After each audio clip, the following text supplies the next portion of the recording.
Hi all, welcome back to our channel Desi taste and tales. ఎలా ఉన్నారు అందరూ? ఈరోజు మనం మష్రూమ్ కర్రీ ఎలా చేయాలో చూద్దాం.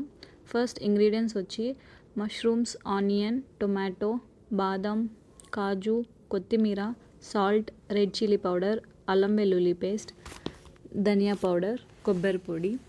ప్రాసెస్ చూద్దాం ఇప్పుడు. ఫస్ట్ బాదం, కాజు, కొన్ని ఆనియన్స్ అండ్ టొమాటో, కొబ్బరి పొడి, కొత్తిమీర, ధనియా పౌడర్ మిక్సీ పట్టుకోవాలి.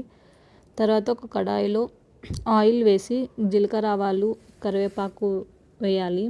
తర్వాత onions, tomato, ginger garlic paste, పసుపు వేసి బాగా కలపాలి. తర్వాత మనం మిక్సీ పట్టుకున్న మిశ్రమాన్ని వేయాలి. అది కొంచెం మగ్గిన తరువాత కారం, సాల్ట్ వేసి కలపాలి. కొన్ని వాటర్ యాడ్ చేసుకోవాలి. తర్వాత మష్రూమ్ వేసి బాగా ఉడకనివ్వాలి. లాస్ట్లో కొత్తిమీర వేసుకొని సర్వ్ చేసుకోవడమే. దీనికి కర్రీకి కాంబినేషన్గా మనం చపాతీ ఆర్ రొట్టె చేసుకోవచ్చు. ఈరోజు మేము బ్రేక్ఫాస్ట్లో చపాతీ అండ్ మష్రూమ్ కర్రీ చేసుకున్నాం. మీరేం చేసుకున్నారో కామెంట్ చేసేయండి. And thank you for watching. Please subscribe to our channel Desi taste and tales. Thank you all for watching.